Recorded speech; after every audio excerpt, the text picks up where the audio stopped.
Hey y'all, this is Sergeant Dan with Palmetto Edge, and for my review this time, I've got a Kershaw for you. This is the Kershaw Induction. Let me get it open and get that close-up going for you here. Come on, focus.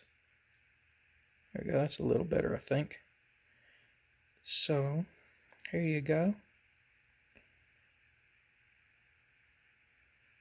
Once I get this close-up out of the way, we will go into size comparisons. If there's ever any question of whether I actually carry a knife and use it and all before a review, I mean, just look at the wear and tear on my knives. Okay, I mean, they don't get these scuffs and scrapes and stuff from just sitting around not doing anything, right? So once my focus decides to come back to me, come back, focus. Hey, down here. Woohoo, down here, buddy. I have to make you do it. Guys, I'm sorry. My there we go. Are you gonna refocus up here? No. Guys, I'm sorry. My focus is just being. There we go. All right. All right. Thank you. Sorry about the technical difficulties there. All right. So let's get into size comparisons. Here it is up against the Spyderco Para 3.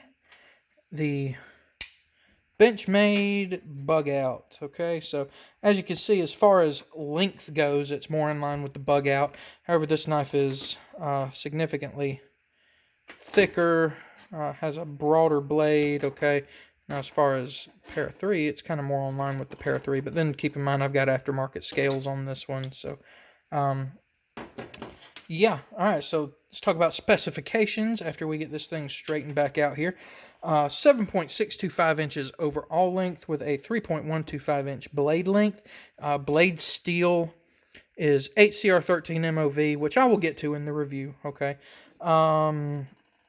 It is a hollow grind. Let's see if you can see. Yeah, you can kind of see it there. You know, hollow grind, you can start getting on it like this and really feel that it's a hollow grind. So, hollow grind, it has a two-tone blade, which is pretty cool. That's something you don't really see a whole lot of nowadays outside of, you know, premium knives. I know there's like some Microtechs that do that and stuff like that. I like it. It's pretty cool. It is right hand or left hand tip up only carry. All right, so almost totally ambidextrous, okay? It is a flipper, not assisted, but it is a flipper. Let's see, I think.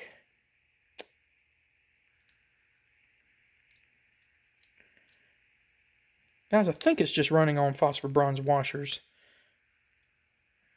Yeah. So it's running on phosphor bronze washers, but it's like super smooth. Okay? Let's see, made in China, so unfortunately it's not a USA made Kershaw. Let's see. It is aluminum handles, okay, with a GFN insert here, okay. This is the Hawk lock. That's what Kershaw calls this, is a Hawk lock. So, let's see, what else? Is there anything else as far as specifications that I want to hit on for you?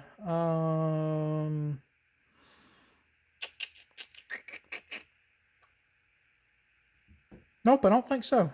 All right, so let's get into review. When I first got this knife, I was on the fence about it. It is a true flipper. If you'll see the way this flipper's shaped, I guess you can kind of tell it from this. Let's see, do I have another flipper sitting around somewhere that I can compare it to? Yeah, I do. I've got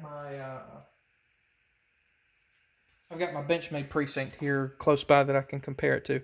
Okay, so if you'll see the precinct, it's got jimping on the edge here, and you can truly flip it open. But the way a lot of flippers work better is if you do this push button method, where you kind of get on top of it and push it like it's a button. All right, and it deploys harder, faster, more reliably, if you do it that way. Okay. This one, however, if you try that push button method, it ain't going. Okay. It's not designed that way. The flipper tab is not made that way. This is a true flipper. You have to get on it and flip it. Okay. That was something that took some getting used to, something that I wasn't a big fan of at first. But it grew on me. Not that big of a deal. Because if you see, it's smooth. It deploys reliably every single time. Okay, it's not that big of a deal. So this Hawk lock is interesting as well. It's almost, I don't know how to explain it. As far as having to actuate this, it reminds me of a axis lock from Benchmade, but as you can see, it's only on one side. It's a good lockup.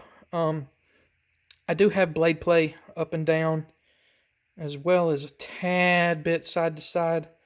Okay, and that's something that I tried adjusting on and fixing and couldn't get it to properly go away. Okay, so the way the Hawk lock works is there's some springs in here and some guide rods that help hold this open, and then the locking mechanism, you can kind of see it down in there. Okay, so if I move this, that releases something down in that mechanism that allows the blade to come close and then snap shut. And it's got kind of a detent there. It's not really a detent because it's not like a frame lock or anything like that. But it holds itself closed. Okay, it's not like it's loose in there. It's not like it's coming open. It's not like I can release that and get it to come open. I mean, sure, okay. I mean, you can make it if you sling it hard enough. Okay. But yeah, and once it's open, I mean, it's locked open. It's a good solid lock, although there is some of that play in it. Okay. Let's see. Ergonomically, it's good. It feels fine. The pocket clip here does angle up aggressively and gives a hot spot there. Okay, it's not super bad. I've definitely felt worse, but it's not great either. As far as texture goes, this GFN here really gives some roughness to get a good hold on. In contrast to the smooth aluminum. Blade shape is great. It's got a good usable blade shape. It came sharp. I mean, sharp out of the box. So no complaints as far as that goes. One cool kind of attention to detail. All right. This flipper tab, it doesn't stick out, crazy far. It's not like what's Nick Shabazz called a pocket pecker. It's got a little pocket pecker here. Okay. So, but once it's open, the shape of this part of the blade, this is the flipper tab right here. It's just in line with the frame and just creates a little finger choil there for you. Everything lines up great. Everything's built well. Okay. Let's see what else. Has really just a plain old pocket clip.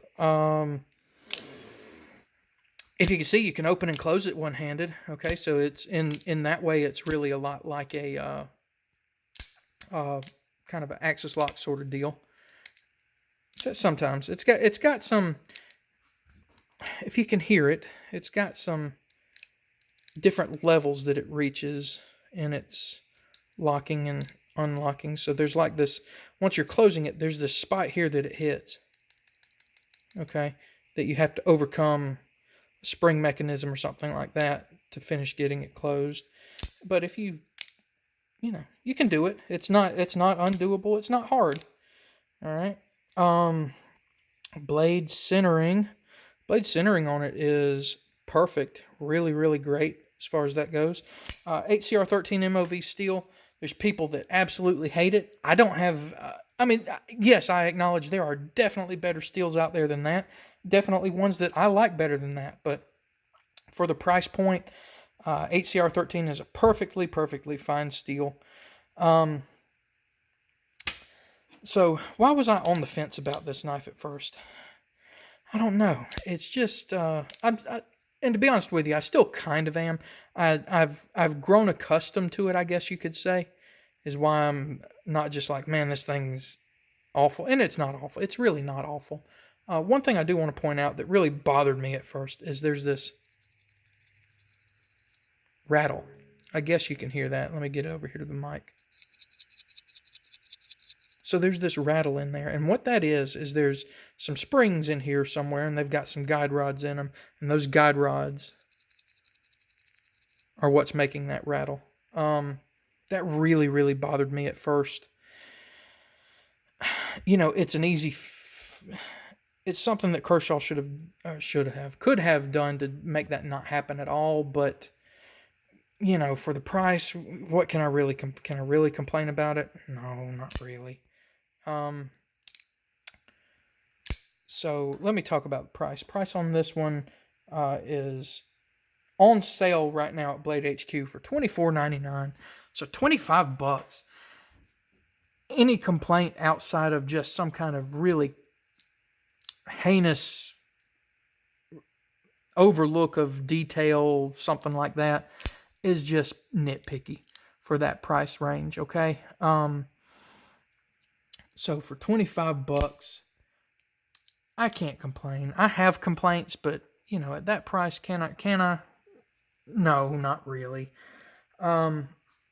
So you know, at that price, if something happens to it where Kershaw's warranty wouldn't take care of it, would I replace it? Probably not. Okay. If you've seen some of my other videos and reviews, you know I'm generally a fan of Kershaw's, okay? I really like Kershaw's knives, even their lower end ones like this one. But just something about this one's just, it's just not getting me. It's not grasping me. It's not drawing me in. It's a good knife. I can acknowledge that, especially for the price. I can acknowledge that it's a good knife. I can acknowledge that there's people out there that would absolutely love it. There's people out there that would like it, and there's people out there that would hate it, and I'm just kind of middle road on this one. I see where it can be a good knife, but it doesn't. I don't know. It just doesn't get me that way. So yeah, that's where I'm gonna have to be with this one. If you like what you see, I'm trying to show you everything good about it and everything bad about it. So if you like what you see, go ahead and get you one. You will probably like it. If you like this review, if you like what you see from the knife in this review, you will probably like the knife, okay? So don't let my personal opinion on it sway you too much one way or another. I'm just trying to present everything to you that I can. So yeah, middle ground on this one for me. Don't hate it, but really not really liking it a lot either, okay? So guys, thank y'all for watching. Make sure you like, comment, subscribe. Check out the Instagram and the Twitter, and y'all have a good one.